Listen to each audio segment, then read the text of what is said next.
back to Arkansas Bigfoot, everybody.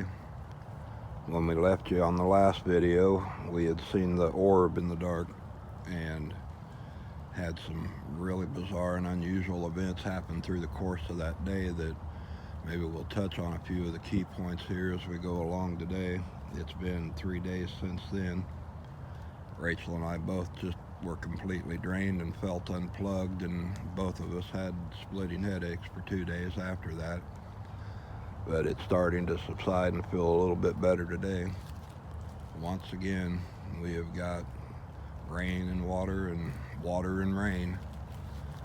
So we're going to come down here and check all of this out and see how everything's going at the moment.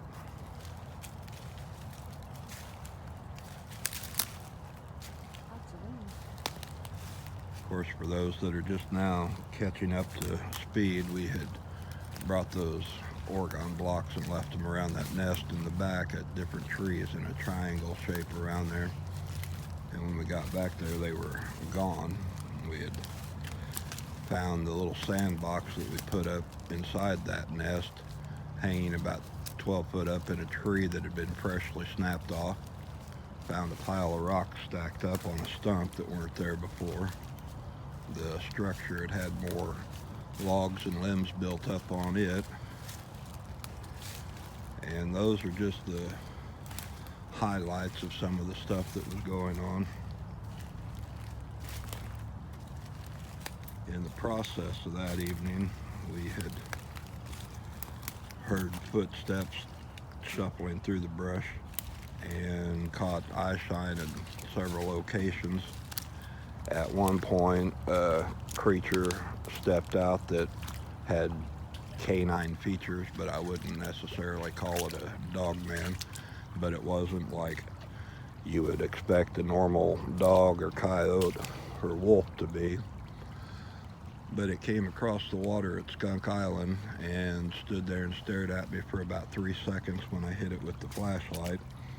Didn't make any type of aggressive move or anything. It just turned around and disappeared back into the darkness. And that was right back behind where that white plastic tote was hanging off of that tree. So we have an extra short stick. A long stick still laying across, but I believe there were only 3. And now there's 4. I think it's just to let us know they've been here. And 1 marble on the ground that was here. Yeah, The bag was up here. I don't see the baggie or the plastic cup the peanut butter was in, but in all fairness, you can see all this water. There's a good possibility that that may have washed out. I don't know.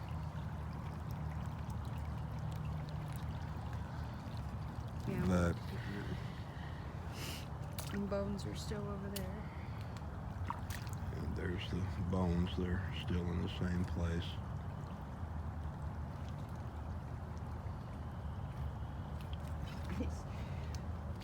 Fungus keep showing up. They're just the kind that grow on trees, but there's more here.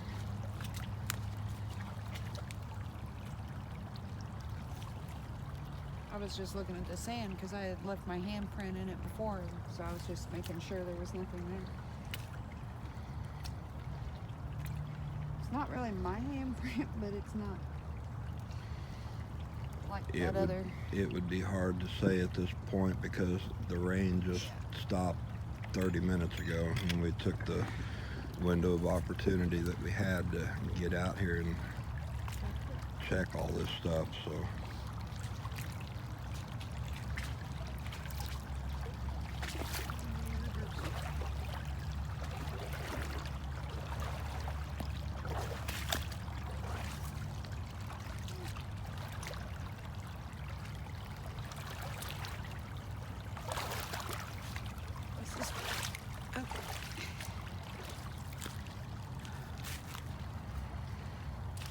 but there were elements at play that afternoon and that evening that we still just really haven't digested and processed to where we could give some kind of a logical explanation for. I had videoed that entire afternoon, and once we get our brain wrapped around what we were experiencing, what we were feeling, what we saw, and what we heard, I might post that here in, a later date. We'll just see. That was there.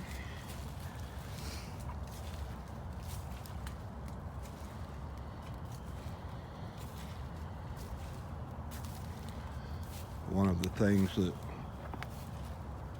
was in that video from Sunday afternoon, and I can still see it on this tree bend from where I'm standing at, one of the little plastic toys that had been in that white spiral, or that white box, that little green spiral toy, it had been wrapped around this vine, and it's still hanging up there.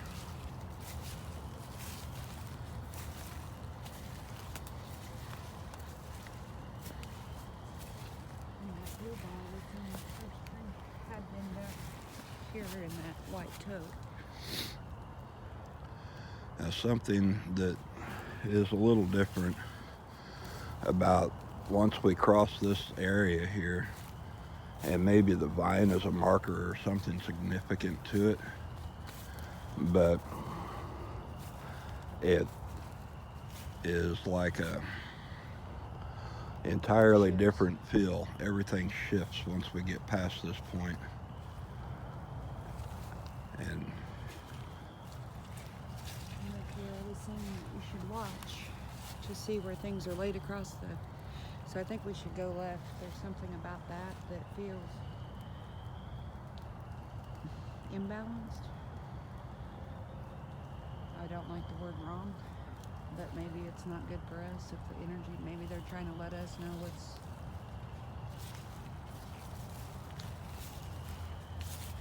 Of course, we've had places we've stepped into and walked out of with huge headaches and some really anomalous things. So now we're starting to pay closer attention to the environment and the effects it has on us. Here, can you take the camera for just 1 minute? I want to put my glasses on. Mm-hmm. What am I seeing in the tree up there? I think what you're seeing is that little pouch you left hanging up there. I didn't think it was that big, but I don't know. we'll find out. We'll find out when we get up there.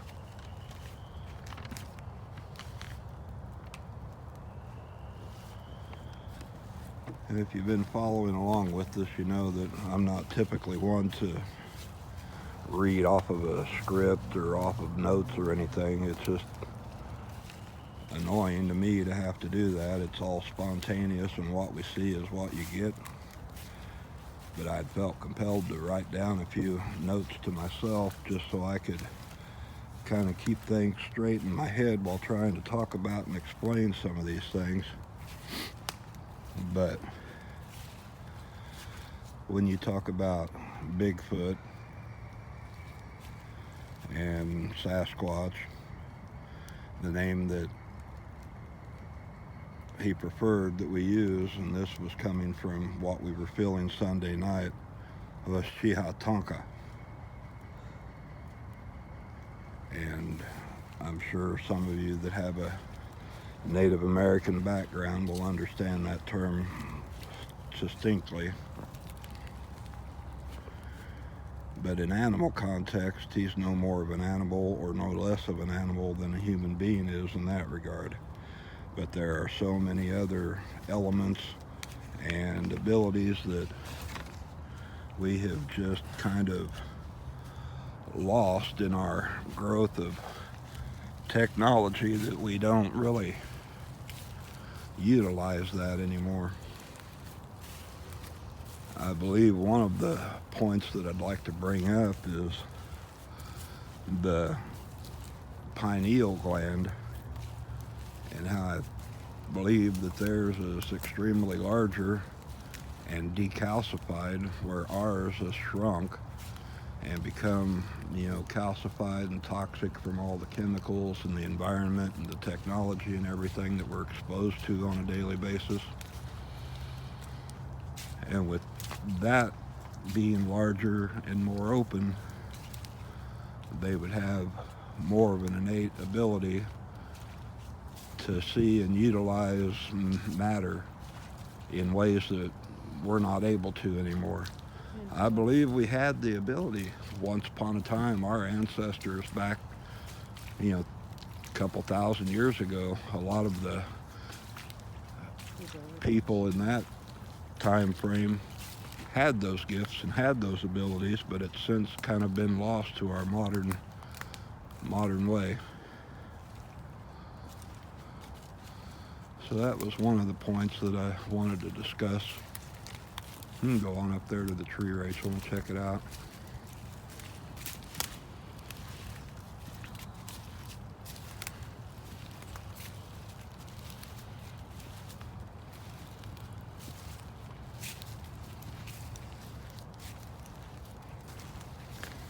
Yeah, that's the pouch that you left hanging there.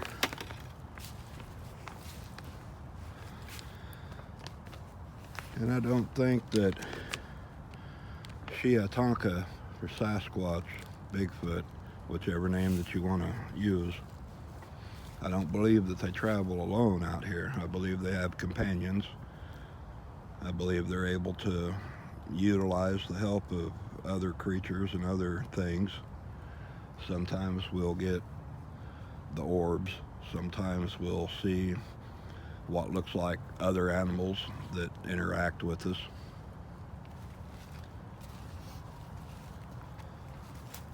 So I do believe that they have the ability to work in unison with other creatures in their environment. One of the other things that I believe is that they have a very, very distinct language unto themselves.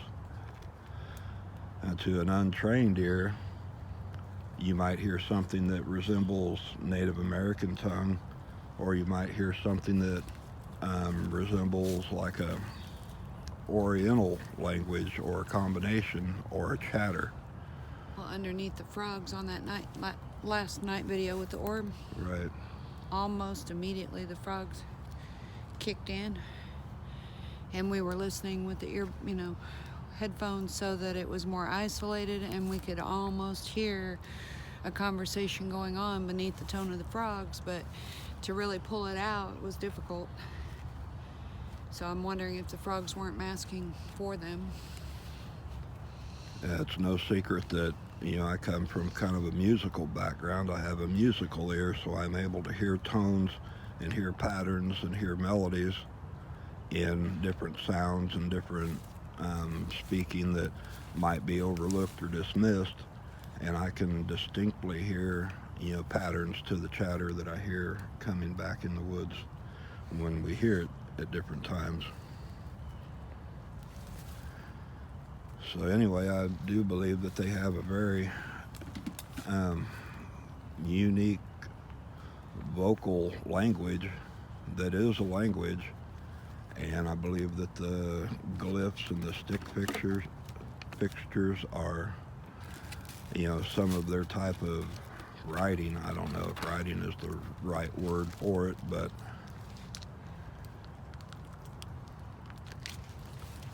going back to the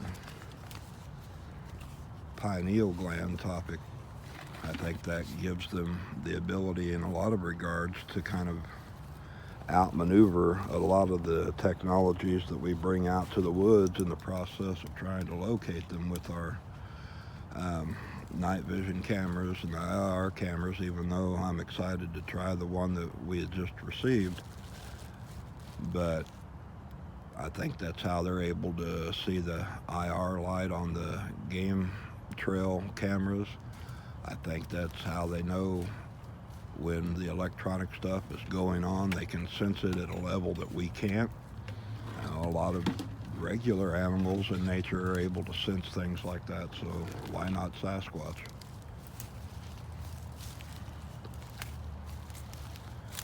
Well, if you can see back in the distance, that white tote Stepped on that. is still on the tree up there. We'll walk back there in just a second. But there's where something stepped on that and smashed it. What is it? Smashed it flat. I'll be right back.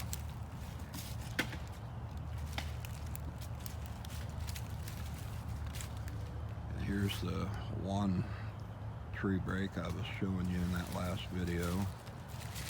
And you can see quite a bit more buildup around this ground nest.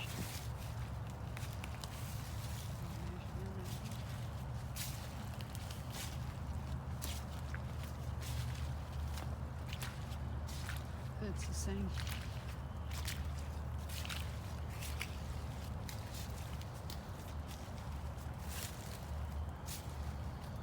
One of the things that happened that night that is kind of bizarre in its own right was Rachel had used a voice recorder and had laid it on the ground behind us, and for about a 30-second period, when we first listened to it, we thought it sounded like a heartbeat possibly. But what it sounds like is a very, very deep and consistent kettle drum. Boom, boom, boom, boom. But there was nothing. But there was nothing. I mean, you could tell that it was coming from the ground under where the recorder was laying. But there was nothing that we were physically aware of that would have created that. And as we left, it almost sounded like the higher end of wind chimes. Not consecutively, but just intermittently. Which is new, the play on sound. And there's a better look at the rock stack. They had tore all of the bark and tore the stump level where they could stack the rocks.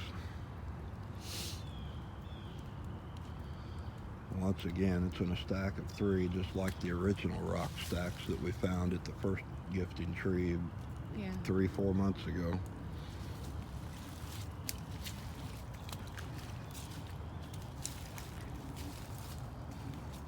But that big log and those limbs are new to this structure. Those weren't here.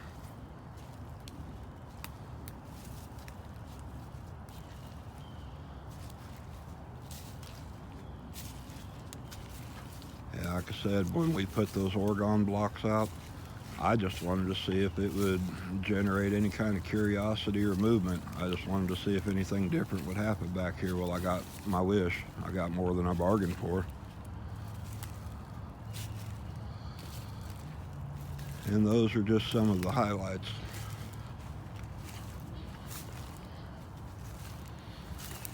But I had that little nightlight sitting right here on this stump when we were doing that night video, and there's the plastic pan up on that tree break, and the glyph is right there underneath it.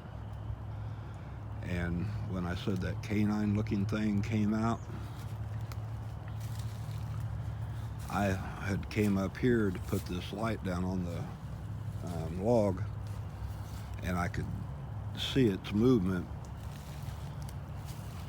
right about through the trees where you see that arch. And it came out, stood here and stared at me for about 3 seconds. I said it wasn't a dog, it wasn't a coyote, it wasn't a wolf. It had features that resembled all of the above, but it was something entirely different, and it was on all fours. Its shoulders were probably about 3 foot high off of the ground. So it was big, whatever it was. But it made no aggressive move or sound toward me. And when it left, it didn't break brush. Yeah, when it left and disappeared, we never heard it cross that water. Let's walk up that way a little bit, see if we But see anything on the ground. We haven't been there's back that there. pan. Just give you another shot of that. And the big A, which I think is representative of possibly his name that he keeps trying to give to Rachel that we can't quite make out. There's no, I've tried to spell it every which way, but the sound of it that keeps coming, or the sense of it, is like Ante-Nasque. It's not exact Ante-Nasqua. It's more in spelling, but I cannot find anything on it to validate it. to know a meaning for it. It may not be exact. He's trying. Look here. Look at him.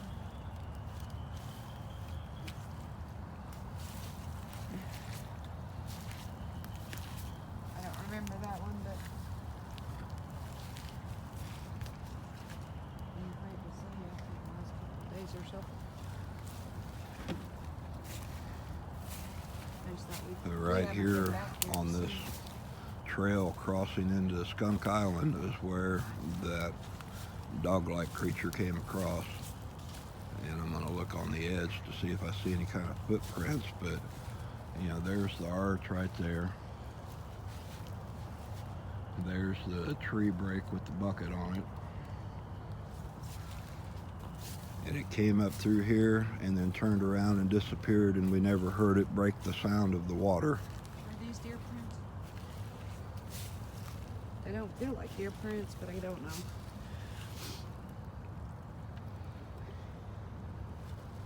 It's rained so much that Yeah, it's rained so much in the past 2 days that it would be hard-pressed to find anything of any significance on the ground.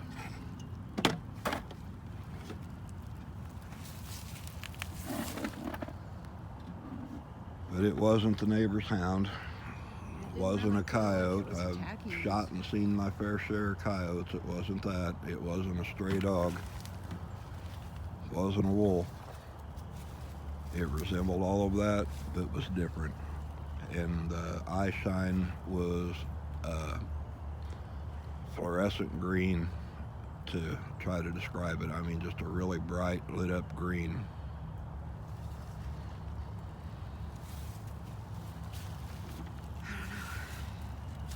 I didn't feel afraid of it. It didn't feel like it was out after us, but In conversation with another person, they suggested that possibly they're guardians to different areas. out here it was a bit. Yeah, out here nothing would surprise me at this point.